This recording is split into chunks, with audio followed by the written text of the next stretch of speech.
Hello, dear friends. I'm glad to be with you. In this episode, I have a chat with a friend of mine, Paige, about a situation she's having with her 10-year-old son, and she lets me apply Byron Katie's work to it. As you listen, put yourself in Paige's spot, and if you're having sort of a similar situation with anyone in your life, go ahead and put yourself in that spot and ask yourself the same questions and do the work along with us. And I guarantee your relationship will improve if you do. We have a lot of fun in this episode, and I hope you enjoy this little mix-up of approach. Like this kind of conversation makes topics palatable. Yeah, so like when we do something in the heat of the moment, it's like a crime scene. And to figure out why we behaved in the way we didn't want to behave is like going back to the scene of the crime. We have to go back in our mind to that point when we were suffering or upset. And we have to section off in our mind, we have to like sit in that space in our mind as if we're going back to the crime scene. And even though the crime scene, like the crime happens so fast, you can kill someone in a minute, but to solve the murder mystery, it can take days or weeks. And that's how recovery is from unwanted behaviors, recovery from suffering, because to find the source of our suffering, which is our thought, is like investigating a murder scene. You have to go back and get the clues, and you have to sit in the crime scene and think, what was I thinking at the time before I felt this? Yes, Paige. Okay. This also challenges you to look at it from a different perspective. Because I feel like in the most of the cases, we're the victim in the crime scene. We are the one being murdered. So what we do is we step into other places of authority and other places of curiosity and observation. And that can happen multiple times. There's not only one person that investigates a crime scene. And I would say that we are the murderer in the scene, believing ourselves to be the victim. Yes. Okay, that's better. You're right. And then we got to come back to the scene. And then clean off the blood off. And we got to be the person taking the fingerprints. We got to be the one picking up the hair off the carpet, putting it under the microscope. And starting from the beginning. Because that's always what it is. They're always talking about what happened at the point of entry. Yes. Like, where did this start? Where is the beginning? And then how did it progress? When did I first start to experience suffering? When did I first start to feel upset? And then you got to go back to that moment in time and partition it off as if with yellow tape.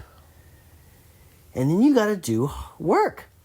So if you're working on a parenting issue, and it's about that time after you get off work and before bed, and it just happens, it just feels like it happens so fast. You don't have time to sit and stop and be like, what am I thinking that's creating these feelings in me that are prompting this routine between us that I'm not happy with? So you might have to, like, on the weekend, go back and be like, okay, let's go back to Tuesday. Let's go back to the scene of the crime when I yelled at my kids. Slow boil, and then suddenly it's a volcano.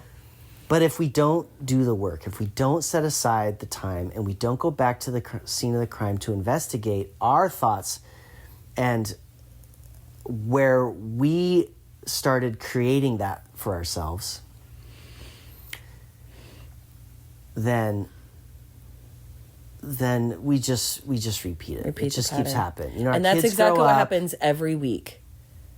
It happens every week. And I'm like, okay, this is not okay with me. I'm not proud of my behavior.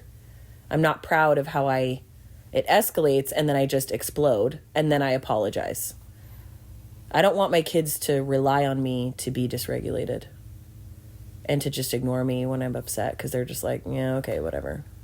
Right. You have higher aspirations than just hoping they will adapt to the dysfunction. Because that's completely unfair. And it's honestly like I'm disgusted with my behavior. Well, and I honor why I got there, but I want to understand what's happening in the moment to prevent it. Well, first of all, you're a good mom. I want you to hear me two ways. On the one hand, just know that whatever improvements you want to make, they will be made in their time. And it is okay. And you can be patient with yourself. And also, you need to set aside time to go back and look at your thoughts and get clear on how you're creating yourself as that person that you're dissatisfied with. Because if you don't set aside the time, you won't be able to create those improvements, because that information is necessary to improve, and the information is buried in these spinning habits that aren't unfolded until you set aside time to investigate. So you don't need to hate yourself until the work is all done, because pop quiz surprise, it's a lifetime of work. Pop surprise, it's a lifetime of work. Snap, crackle, pop. Papa doodle doo. Okay. It's a lifetime of work. So when are you going to love yourself? The time. When are you going to say, like, you know what, I'm a good mom, but there's something I want to improve, versus I'm a crappy mom until I improve? Like, when do you draw the line? Because there's always going to be room for improvement. No, I agree. And so the times that I am calm and patient, I'm like, yes, I did it. Look at how good I was. Yes. Good. Like, it's exciting to see progress. Yeah. And it's exciting to come into that situation, kind of like what I explained about with my son, where he gets like really stuck in these really whiny, like very, very 2, 3, 4-year-old mindsets. And he gets stuck in this like wheel. And instead of like... I've seen that happen. Correct. And it's usually when he's really tired, or when he has a headache, or when he's really dysregulated, but it's very difficult for him to communicate his feelings. And that is really hard for me, because I'm like, you won't let me help you. I'm trying to help you. I'm trying to be a support for you. So obviously that doesn't work, because, you know, I'm making it about me. But those times that I can just very calmly say, what do you need right now? How can I help you? Instead of trying to fix it. Because I definitely try to correct him more than connect with him. And that's where some of my regret lies. Well, then let's do you want to look at it real quick?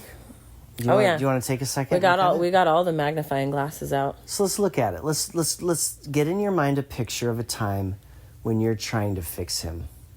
When he's talking like a 2 or 3-year-old. And you're trying to fix him. So where are you in your mind's eye? Like, where is this? Just pick an instant and just tell me where I feel tall and angry. Okay. Like I'm looking where down. Are you? In your house, at your parents' house? In my kitchen. You're in your kitchen. And you're, like, behind the counter making food? Or is he sitting at the table, or where's he? No, he's next to me in the kitchen. Like, right next to me. I'm looking at him standing. You're both standing, but you're looking down. And okay. And he's just said something in a 2 to 3-year-old voice. And so you're there, and he just said something in a 2 to 3-year-old voice. Give me an example of a thought that you think at that time. I think it comes from a place of him being 10, and yet he's acting like he's 2 or 3. Like, you should have outgrown that. That should not be your current state. Like, to me, it feels so black and white. Yeah, 10-year-olds should not act like 2-year-olds. Correct. Like, this isn't my problem anymore. Like, I dealt with this when you were 2, 3, 4, 5. Mm-hmm. And we're not reverting backwards. Like, that's more work for me to have to try and support or fix or figure out. And I think it's because I feel so powerless. I don't know why he's acting the way he is. Okay, so 10-year-olds should not act like 2-year-olds. Yes. Is it true? Don't look at me so snide. Hey, let me cover my face.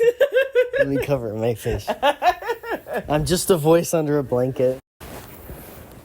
10-year-olds should not act like 2-year-olds. Is it true? No. No, it's what you believe. This is not a right or wrong answer. You're going inside and asking yourself the truth, what is the truthful answer for you? Yes, that feels true. 10-year-olds should not act like 2-year-olds. Correct. Is it true? Yes. Yes, it's a yes or no. Okay. Thank you for that honest answer. Next question. 10-year-olds should not act like 2-year-olds. Can you absolutely know that that is true? No. Well, that was fast. You know, it's okay. So no. Who would you be? So you're standing there, same scenario. You're standing there, but that thought is not in your head. It can't be in your head. Who would you be? I would be curious. You'd be curious. I'd be curious. What would you be curious about? I'd be curious if something happened earlier that day or even before the current moment of dysregulation that he was in that contributed to why he's acting the way he is. Okay. And how would you respond? Well, let's go back a little bit. When you do think the thought, 10-year-olds should not act like 2-year-olds, how do you treat him when you think the thought, 10-year-olds should not act like 2-year-olds? I feel angry. And how does that show up in actual behavior toward him or in relation to him? It's dismissive. So what do you aggressive. What do you say? What do you do? So because this happens all the time, I usually remind him that is not acceptable. If you want to act like a baby or if you want to act like whatever, you can go in your room. That's what you can do. You can act like that all you want in your room. We've talked about this. We talk about this all the time, every day, that this is not okay and this is not acceptable. And you're not content with this reaction. Like this is not how you want to be, or you're fine saying these things and this works for you. No, it's not okay. I want to set a boundary, but I don't want to be aggressive and controlling. I feel like I'm trying to control the situation, and I don't feel like that is an authentic way to help and be respectful to my child. Okay, so you say, this is not acceptable, and you send him to his room. Not every time. Right. It's an invitation to go feel that full feeling in his room. That's the safe place for it to be. But downstairs with us around me is not okay. Do you say, I invite you to go to your room and feel your feelings fully? Sometimes, not every time. In this situation, no. Okay, so in this situation... You know the expectation. If you want to, go to your room to feel all your feelings. That's great. Go ahead. Feel all your feelings. But... be a baby all you want in your room. Yes. Okay, so that's how you react. That's how you treat him when you think the thought, 10-year-olds should not act like 2-year-olds. And it's very sharp. And it's very immediate. Mm-hmm. And you'd like it to be something else. Well, yeah, I want to show up more Christ-like in that situation and a lot more situations. You said earlier that you would be curious. That when he talks like a 2-year-old, without the thought, 10-year-olds shouldn't act like 2-year-olds, you would be curious. Yes. What else? What else might you do? What else might you feel without the thought? Empathy.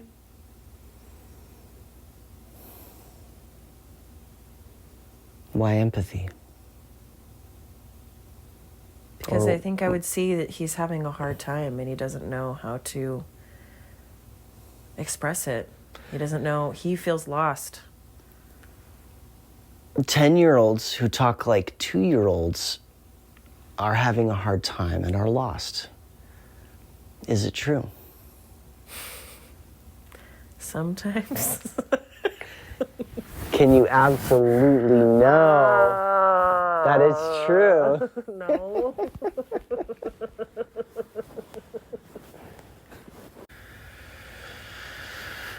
a sore subject between me and my son. And I'm hearing that you don't want it to be a sore subject. I don't. So let's find the source of the soreness. Let's say you're in the kitchen. You're standing next to him and he's talking in a baby voice. And the thought, 10-year-olds shouldn't act like 2-year-olds, and 10-year-olds who do act like 2-year-olds are lost and having a hard time. None of those three thoughts are permitted to enter into your mind. Where's the soreness?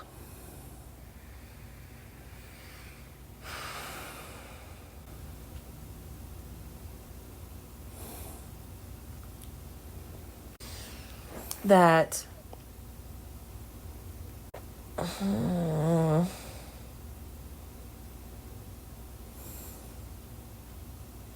I think the soreness comes from, like we talked about earlier, how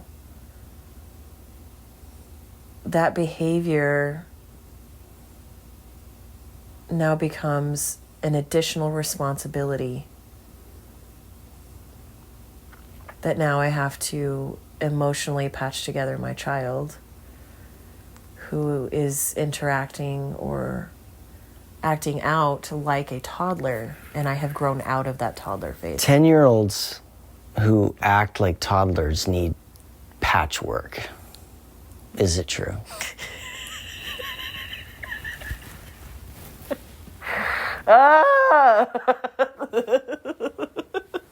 Oh, it's hard. He needs to be patched up. Is it true? I don't know how to answer that question. He didn't need to be patched up. Okay, so you're standing there next to him. He's talking like a 2-year-old, and you're not, and without the thought, he needs to be patched up. This is work for me. Without those thoughts, how do you feel? Who are you without those thoughts?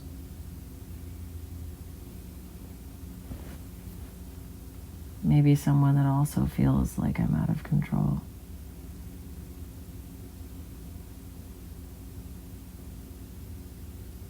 Ten-year-olds who talk like 2-year-olds are out of control. 30-year-olds who act like 2-year-olds are out of control. Is it true? Yes. Is your willy proof? Can you know that for sure? Can you really know? Can you really know? No.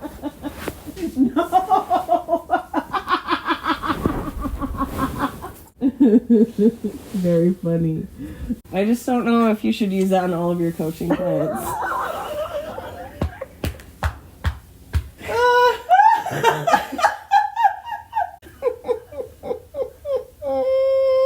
I'm not okay. Oh my God. For regular support with your relationship goals, consider joining me in my monthly online group coaching program, where you can ask questions and join in live calls by visiting the link below. Visit relationshipconsultingservices.com